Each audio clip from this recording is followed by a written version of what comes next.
Amigos, ¿qué tal? Bienvenidos sean a un nuevo episodio de Relatos Paranoicos, episodio número 12. Esta vez les traemos una historia un poco larga, pero pues antes de comenzar, compañeros, ¿cómo están? Hey, ¿qué onda a todos? Es un gusto estar aquí en el episodio 11 de Relatos Paranoicos. Como dice Alfonso, una historia larga, pero pues la vamos a tener 12. en dos partes, ¿no? Episodio 12, Ah, es compañero. cierto, episodio 12. Es que hemos grabado tanto hoy que ya Sí. ando revuelto con mis números. Pero todo bien por acá, ¿ustedes cómo andan? Igual todo bien por acá. Ya listo para empezar con esta historia que ya la había escuchado antes, pero investigando un poquito ahí descubrí varias detalles que la hacen interesante y esperemos que les guste. Así Así es, es. como pues ya les comenté, esta historia es bastante larga. Tratamos de contarles lo mejorcito, pero pues la vamos a dividir en dos partes, ¿no? Este episodio y el siguiente se van a tratar de la misma historia, así que si te dejamos picados con la historia, pues tendrás que esperar una semana más para ver la parte 2. Entonces vamos a comenzar con esta historia titulada El misterio del pozo de Mel Waters. Un saludo especial al Rubén Valenzuela, compañero de trabajo, que nos sugirió que contáramos esta historia. Y pues aquí está, ¿no? En 1986, el locutor Art Bell creó Coast to Coast AM, un programa de radio que ganó popularidad rápidamente y no tardó en convertirse en uno de los más escuchados de Estados Unidos. Pasaron por el programa fanáticos de las conspiraciones, criptozoólogos y hasta el mismísimo Michio Kaku, un físico teórico estadounidense, especialista destacado de la teoría de campo de cuerdas, una rama de la teoría de cuerdas. Con el paso de los años, el programa vio nacer muchas leyendas urbanas. Aquí es donde se empezó a hablar con fuerza de la gente sombra. También fue conocido el caso de un supuesto ex trabajador del Área 51 que llamó en medio de un terrible estado de agitación y que terminó con un programa interrumpido a causa de lo que se atribuyó a una falla satelital. Además de los invitados, también es habitual que los oyentes cuenten sus historias o expresen sus opiniones, al estilo del programa La Mano Peluda, un show bastante famoso en la segunda mitad del año 90 en México. Fue así como una noche el tal Waters salió al aire. Waters le envió a Bell un fax donde le explicaba que había encontrado un pozo sin fondo en su propiedad. Acordaron una fecha y Art Bell entrevistó a Waters por primera vez el 21 de febrero de 1997, quien se presentó como un granjero que apenas hacía 2 años había comprado un terreno cerca del poblado de Manastash, Washington. Los anteriores dueños no informaron de nada extraño, según Waters. Fueron sus vecinos quienes empezaron a contarle historias acerca del pozo.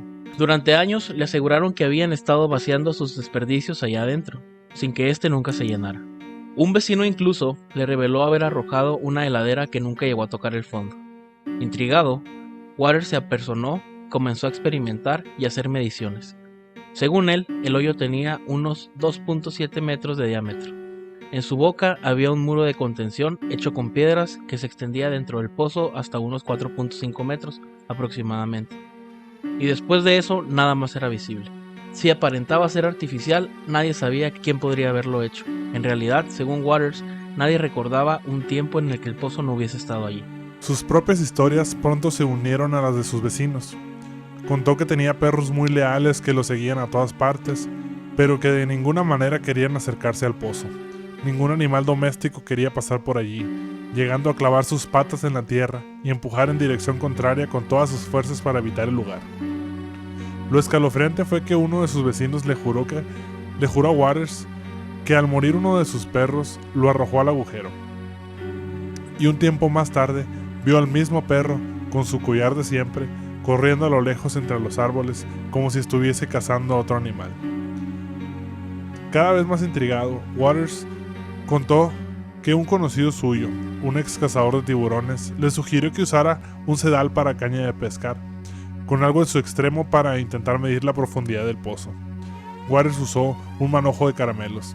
La idea era que el agua disolviera los caramelos, pero al llegar al máximo de la línea, un aproximado de 450 metros de profundidad, los caramelos se mantuvieron intactos y secos.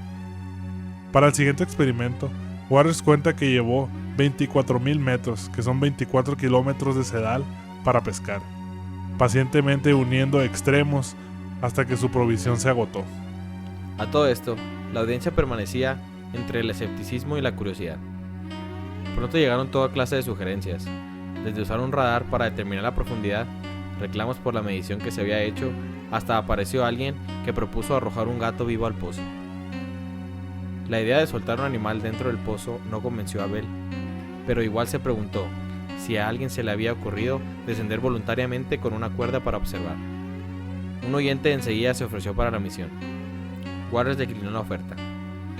El voluntario podría toparse con altas temperaturas, gases tóxicos o podría romperse la cuerda. Pero al mejor estilo de esas historias en las cuales convergen distintos fenómenos peculiares, Waters contó que había otras cosas que ocurrían en aquella zona que resultaban cuanto menos inusuales. Aparecían cosas extrañas en el campo de Waters, sin que nadie supiese cómo habían llegado hasta ahí, como por ejemplo un sobre rojo que contenía monedas de 10 centavos de dólar. Waters las usó para uno de sus hobbies, fabricar cinturones artesanales con monedas incrustadas, los que regalaba a sus amigos o vendía en mercados locales. Otra de sus actividades recreativas era cultivo de hierbas medicinales. También encontró una pistola P-38 de las que se comenzaron a fabricar durante el régimen nazi y se continuaron hasta principios de los 90. Otro hallazgo sorprendente, según Waters, fue que en el pueblo de Ellensburg apareció un hueso de ballena atascado en un árbol. Si algo salió alguna vez del pozo, habría sido un rayo que parecía estar hecho de lo que llamaran antiluz, el cual algunos vecinos describieron como una columna inmaterial negra y densa que se precipitó directo hacia el cielo. Pero eso fue lo que dijeron sus vecinos. Waters aclaraba no haber visto nada de eso personalmente. Pese a todo, Waters contó que le dijo a su esposa y otros seres queridos que al fallecer lo arrojaran al pozo. Bell quiso saber si con tantos electrodomésticos y basura ahí tirados habría existido contaminación en los pozos de agua de la zona, cosa que, según Waters, no había pasado. Bell planteó que si realmente el pozo no tenía fondo y no estaba contaminado, el gobierno lo podría usar para tirar desechos radioactivos. En cualquier caso, ya más alarmado por lo que había presenciado y oído, Waters decidió colocar una tapa de metal sobre el pozo y lo cerró. Cuando terminó la entrevista, había suficiente información como para comenzar a rastrear el lugar. La historia atrajo mucho la atención de oyentes. Algunos quizá querían que fuera cierta, otros querían desenmascarar a un posible mitómano, y muchos sospecharon que se trataba de un actor o conocido de Art Bell. El primer paso fue buscar en TerraServer, un servicio de imágenes satelitales que existió varios años antes que Google Maps y que sigue activo. La sorpresa fue que en la supuesta área donde estarían las tierras de Waters solo aparecía un gran rectángulo blanco. Como es de imaginar, el dato disparó un sinfín de teorías conspirativas. Por supuesto que el pozo simplemente podría no haber existido jamás, pero el encanto de buscarlo fue suficiente motivación para un cierto grupo. En enero del 2002, Mel Waters regresó al programa para contar qué le había ocurrido durante esos 5 años en los que no se supo nada más de su vida. Según su relato, un día después de la emisión del show en 1997, Mel intentó regresar a su propiedad, pero no pudo ingresar porque unos hombres uniformados le informaron que un avión había caído en sus tierras, donde tenía lugar una operación gubernamental para recuperar los restos. Él no les creyó. Si hubiese existido tal accidente, cuando menos se podría haber visto una columna de humo en la zona o visto alguna explosión.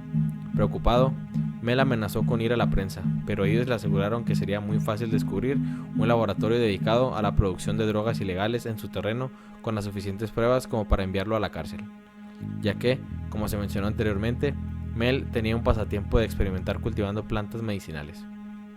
Por fin, Mel llegó a un acuerdo para que le pagasen $250,000 por mes para alquilar su terreno, siempre con la promesa de no divulgar lo que ocurrió y de no volver nunca al lugar. Mel contó que pudo mudarse a Australia a cumplir su sueño, fundar un centro para rescatar wombats e investigar sus hábitos. En 1999, cuando regresó a los Estados Unidos, se quedó sin dinero, ya que a causa de una supuesta violación a los códigos de construcción, su propiedad fue confiscada por el gobierno. Entretanto, en Australia, sin que él todavía lo supiese, su refugio para wombats estaba siendo desmantelado y todos sus empleados habían quedado desempleados, con un cheque para cada uno y sin ninguna explicación. De esto se entera tiempo más tarde, cuando intenta averiguar qué ocurría en su ausencia. Tiempo después, tras ayudar a uno de sus sobrinos a mudarse, se subió a un autobús desde Tacoma hacia Olympia. Durante el viaje, ocurrió una pelea en el transporte. La policía le pidió que atestiguara, pero él se negó, alegando que debía estar en Olympia y no podía retrasarse. Como ambos sitios no estaban muy alejados entre sí, los policías se ofrecieron a llevarlo en su camioneta, y exactamente eso fue lo último que dijo poder recordar, porque su siguiente recuerdo fue despertarse en un callejón de San Francisco, es decir, en la otra punta de los Estados Unidos, 12 días más tarde. Con signos de haber sido golpeado, le faltaban muelas, no tenía su cinturón, que tenía alguna de las monedas misteriosas halladas con anterioridad en su propiedad, y no había dinero en su cuenta bancaria. Solo logró volver a Washington porque se pudo comunicar con su sobrino, quien le compró un pasaje de autobús para que pudiera regresar a Olympia. Luego de la paliza y el robo, Mel regresó a Ellensburg y buscó hasta encontrar a alguien que hubiese comprado alguno de sus cinturones que había vendido en el pasado. Cuando por fin dio con un sujeto que decía haber comprado un cinturón, volvió a toparse con otra extraña historia. El cinturón tenía una moneda de 25 centavos, acuñada en 1943 con el rostro de Roosevelt. La letra que marcaba la inicial de la ciudad de origen de la pieza era una B. Pero en 1943 no había monedas con el rostro de Roosevelt y ninguna ciudad estadounidense se había acuñado una moneda cuyo nombre comenzara con B. Asombrado, el hombre llevó la pieza a un experto en monedas que se mostró desconcertado y le ofreció comprársela por un precio bastante elevado, aunque el dueño dijo que prefería pensarlo un par de días. Pero días más tarde, funcionarios del Departamento del Tesoro fueron a buscar su moneda y la confiscaron. Pues esta parte está interesante. ¿Qué pasó con ese pozo infinito? O sea, ¿Y por qué el gobierno se metió con él? O sea, sí, está así raro. es, porque si de repente el gobierno dijo, a ver, eso me pertenece, y a la mala lo sacaron, pues. Entonces, algo, no sé si ellos querían descubrir qué había ahí o sabían qué había ahí. Sí, hay varias cosas, como dicen, varias cosas raras, así como Ujú. lo del gobierno y demás, ¿no? Pero, por ejemplo, estaba esta aplicación como Google Maps que existía antes de Google Maps, en donde en las áreas supuestas donde vivía Mel ¿Dónde estaba el Waters, pozo, no? ajá, donde supuestamente estaría el pozo, había una como un recuadro blanco que tapaba que había ahí en esa aplicación. Entonces eso todavía lo hace más raro, ¿no? Así es. Sí, está interesante la historia, y como lo comentan ahí, que lo curioso, o sea, lo que más me llamó la atención de esta parte de la historia es que de alguna manera lo secuestraron y terminó, o sea, tiempo después en coma, no sé, desmayado, 12 días después hasta la otra punta de Estados Unidos, ¿no? Sí. Y eso está también medio raro, ¿no? Misterioso. Misterioso, porque fueron los policías los que se lo llevaron primero. Policías entre comillas, ¿no? ¿Quién sabe? Sí, bueno, policías entre comillas. Agentes secretos. Hombres de negro. Hombres de negro. Y bueno, pues hasta aquí el capítulo de hoy. Esperen la segunda parte la próxima semana. Espero les haya gustado esta historia. Está muy interesante y la verdad a mí me dejó intrigado de saber qué es lo que pasa en la segunda parte. Espero que ustedes también. ¿Y algo más que decir, compañeros, ya para despedirnos? No, nada, gracias por escucharnos en un episodio más y pues esperen la próxima semana. Sí, muchas gracias por acompañarnos. Esperemos que les haya gustado y compartan nuestro contenido, recomiéndenos y les dejamos pues la segunda parte la siguiente semana para que estén atentos. Así es, entonces nos vemos la próxima semana con la segunda parte del Pozo de Mel Waters. Hasta la próxima.